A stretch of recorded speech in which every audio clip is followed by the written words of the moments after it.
Him तरंग के विशेष episode में आपका स्वागत है। 2024 के चुनाव को लेकर के हम चर्चा कर रहे हैं। आज हमारे बीच हैं वरिष्ठ पत्रकार, समाज सेवी और वरिष्ठ एडवोकेट रमेश थपलियाल जी। हम सर आपका बहुत बहुत स्वागत है। और 2024 के चुनाव को लेकर के आप कैसे देखते हैं? सबसे पहले आपको बहुत बहुत धन्यवाद, आपने इस विशेष एपिसोड में मुझे भी समय दिया। लोकसभा का चुनाव 2024 का वर्तमान में गतिमान है। चुनाव प्रचार बहुत तेज़ी से सभी दलों के द्वारा किया जा रहा है और पूरे देश में एक चुनाव का माहौल है। अलग अलग तरह की राजनीति हो रही है। कहीं पर नेता, जो हमारे नेतागण हैं, वो अपने दल को छोड़ करके दूसरे दल में आ रहे हैं, तो कहीं पर विशाल जनसभाओं के माध्यम से मानसिक रूप से लोगों को तैयार किया जा रहा है कि वो उनके समर्थित, उनकी पार्टी या इस व्यक्ति उम्मीदवार को मतदान करें। कुल मिलाकर के चुनाव की एक रणभेरी पूरे देश में बच चुकी है और चुनाव प्रचार जारी है। हमारे प्रदेश में, उत्तराखंड प्रदेश में 19 तारीख को इस माह की मतदान होना है। चुनाव प्रचार गांव-गांव, गली-गली और अन्य सभी जगह हो रहे हैं। इसे देखकर लगता है कि चुनाव बहुत दिलचस्प मोड में आ गया है। कि गढ़वाल लोकसभा सीट पर गणेश गोदियाल और अनिल बलूनी, किसका पलड़ा भारी? गढ़वाल लोकसभा सीट पर मैं सबसे पहले आपको बता दूं कि 2 प्रत्याशी तो प्रमुख राष्ट्रीय दलों के हैं, लेकिन इसके साथ साथ अन्य प्रत्याशी भी मैदान में हैं।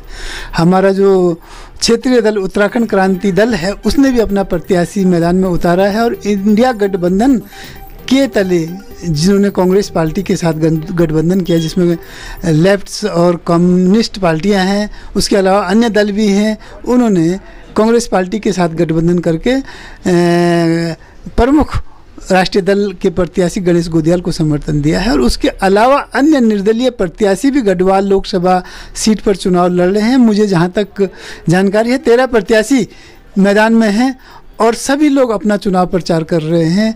लगभग चुनाव प्रचार बहुत चरम सीमा पर है, क्योंकि कल शाम को 17 तारीख 5 बजे से चुनाव प्रचार बंद हो जाएगा।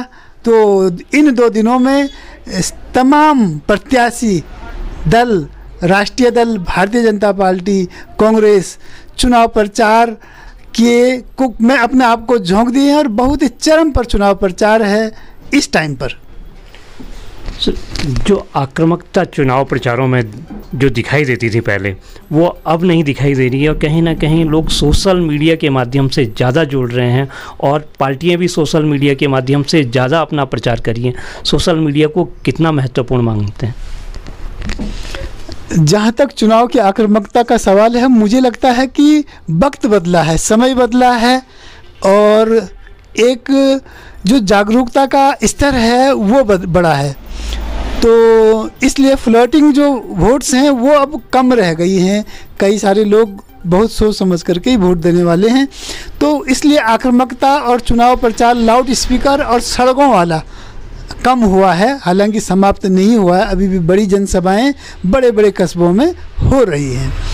और चुनाव प्रचार आकर के चला गया है सोशल मीडिया पर। उसके पीछे बहुत बड़ा कारण ये है कि सोशल मीडिया पर आज बहुत बड़ी संख्या में लोगों की पहुंच है और किसी भी प्रत्याशी और राजनीतिक दल को अपनी बात लोगों तक, आम आदमी तक पहुंचाने के लिए सोशल मीडिया ही सबसे बड़ा साधन बन करके निकला है। मैं देख रहा हूं कि आज जो भी पार्टियां, उनके कार्यकर्ता या उम्मीदवार व्यक्तिगत रूप से अपना चुनाव प्रचार कर रहे हैं, तो वो लाइव हैं। पूरी की पूरी जनसभाएं मैं देख रहा हूं कि लाइव हैं।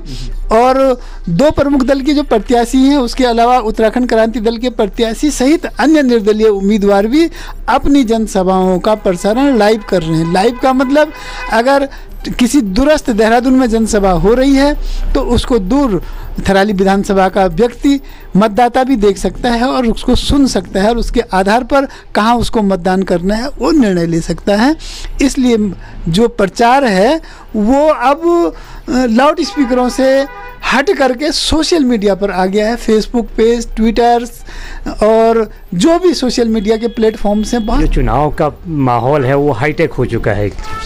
बिल्कुल चुनाव प्रचार का तरीका बहुत हाईटेक हो चुका है और जो भी दल जिस भी दल के पास कार्यकर्ता ज़्यादा होंगे और ग्रास रूट लेवल तक जिस भी दल के पास कार्यकर्ता ज़्यादा होंगे वो दल मजबूत होकर निकलेगा, ऐसा मेरा मानना है। क्योंकि सोशल मीडिया पर लोग बात करते हैं लेकिन आखिर आदमी की अपेक्षा रहती है कि कहीं ना कहीं अगर मैं मतदान कर रहा हूँ तो कोई मेरे पास आए, तो वहाँ तक पहुँचने के लिए जो बेस कार्यकर्ता हैं, ग्रास रूट के कार्यकर्ता हैं, वो काम करते हैं और ग्रास रूट के कार्यकर्ताओं का जाल जिस भी दल के पास ज़्यादा होगा वो दल मजबूती के साथ मतदान में आगे बढ़ेगा, ये मेरा कहना है। दूसरा जो आपने कहा कि हाईटेक, निश्चित रूप से हाईटेक हुआ है क्योंकि सिर्फ मैं देख रहा हूँ कि सोशल मीडिया के अलावा ब्रॉडकास्ट मैसेज लोगों ने रेडियोज़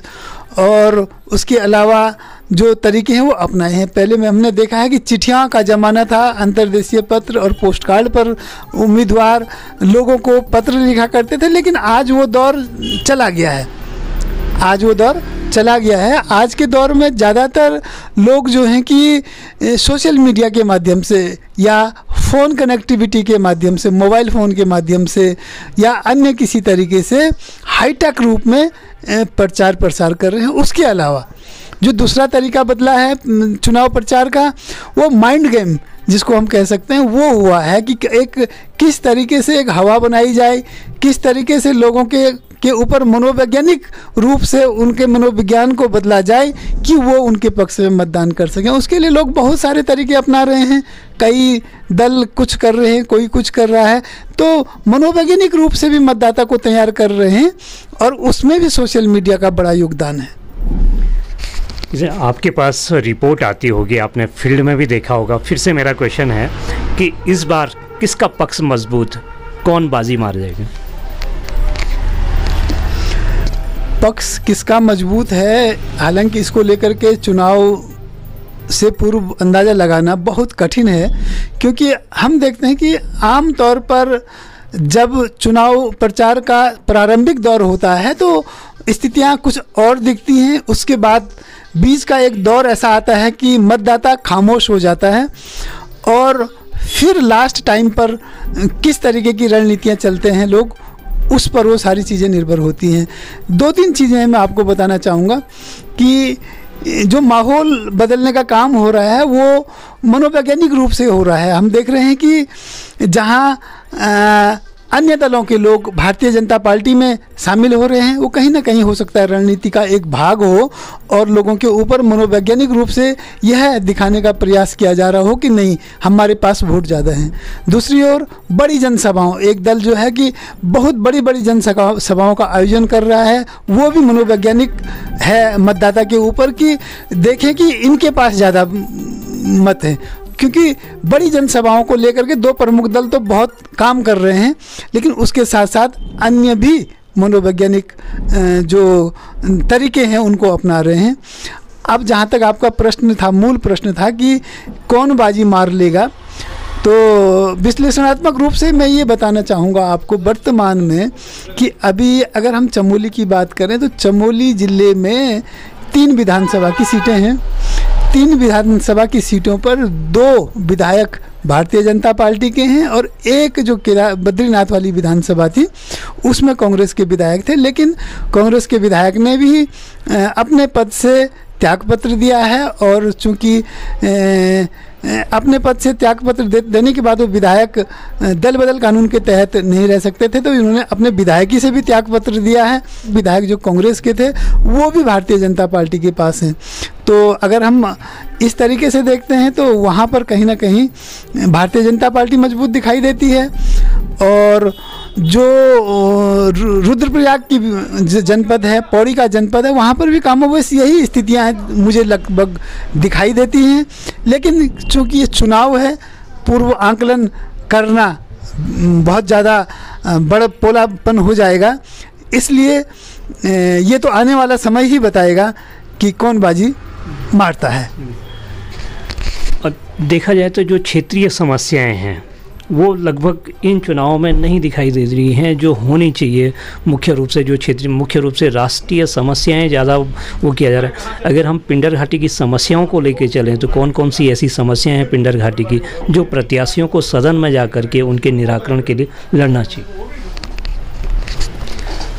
यद्यपि वर्तमान जो चुनाव हैं, पिछले 1-2 चुनावों से मैं देख रहा हूं कि क्षेत्रीय स्तर की समस्याएं को लेकर के बातचीत चुनाव के दौरान नहीं हो रही हैं। बड़ी पार्टियों की भी जो जनसभाएं हो रही हैं उनमें भी क्षेत्रीय समस्याएं जो हैं, बड़ी समस्याएं, उनको लेकर के बातचीत नहीं हो रही हैं, बल्कि राष्ट्रीय स्तर के जो मामले हैं उनको लेकर के चुनाव हो रहा है। और जो चुनाव हो रहा है वो भविष्य की बातों को लेकर के हो रहा है कि विकसित भारत भाजपा का कहना है, कांग्रेस भ्रष्टाचार मुक्त की बात करती है और अन्य सारे बातें हैं। लेकिन क्षेत्रीय दल जो हैं हमारे, जो क्षेत्रीय राजनीति करते हैं, उनके प्रत्याशियों द्वारा भी कहीं पर मुझे नहीं दिखा कि क्षेत्रीय जन समस्याओं को लेकर के कोई मुद्दा उन लोगों ने बनाया हो।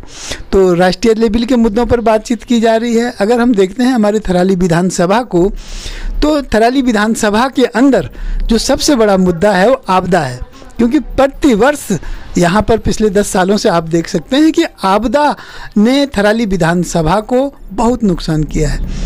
और मैं देखता हूँ कि जो सरकार का विकास का पैसा है वो उस आपदा में ही चला जा रहा है ज़्यादातर, और जो हमारा स्थायी निर्माण है वो भी ढह जा रहे हैं। तो कहीं ना कहीं आपदा एक मुद्दा होना चाहिए था इस विधानसभा को लेकर के, लेकिन वो किसी के पास, किसी भी के भी मैनिफेस्टो में, चाहे 2 कांग्रेस और भाजपा बड़ी राष्ट्रीय पार्टियां उनके हों, या जो निर्दलीय उम्मीदवार हों उन्होंने किसी जनसभा में कहे हों, या जो क्षेत्रीय दल उत्तराखंड क्रांति दल है उसने कहीं पर इसको रखा हो। तो क्षेत्रीय मुद्दे तो लगभग अब नहीं के बराबर हैं और राष्ट्रीय बातों को लेकर के ही चुनाव की बात की जा रही है। तो यही है इस चुनाव का मुख्य बातें यही है। क्या मोदी लहर इस बार भी दिखाई देती है? मोदी मैजिक का जहाँ तक प्रश्न है, मोदी मैजिक निश्चित रूप से है, क्योंकि एक बड़ा भाग कहीं ना कहीं मोदी जी के कामों को लेकर के बात करता है। और ये भी बात कंपैरेटिवली बात करते हैं, वो लोग आंकड़ों की बात करते हैं कि भाई अगर महंगाई को ही बात करते हैं तो महंगाई में अभी एक मैं देख रहा था कि एक विश्लेषण था कि 450 रुपये का सिलेंडर जो है कि प्रत्येक 5 साल में उन्होंने उसको कंपैरेटिव किया था, तो देखा था कि सिर्फ जो मोदी जी के 5 साल सेकंड फेज का जो था उसमें मात्र 30% की ही बढ़ोतरी हुई थी, जबकि पहले के जो था आज से 20 साल 25 साल पहले का जो उन्होंने दिखाया था उस पर उन्होंने 120% गैस के दाम बढ़ाने की बात की थी। तो कंपैरेटिवली ये था कि कहाँ पर महंगाई हुई है, तो ये एक चीज़ थी। लेकिन मोदी लहर आज भी कामयाब है, मुझे जहाँ तक लगता है मोदी का जादू आज भी है जो भारतीय जनता पार्टी को निश्चित रूप से लाभ पहुँचाएगा, ऐसा मुझे लगता है। तो ये थे हमारे साथ वरिष्ठ पत्रकार, वरिष्ठ वकील, समाज सेवी रमेश थपलियाल जी, जिन्होंने पिंडर घाटी की समस्याओं से लेकर के यहाँ के क्षेत्रीय मुद्दों से लेकर के राजनीतिक विश्लेषण को वो किया। बहुत बहुत धन्यवाद सर।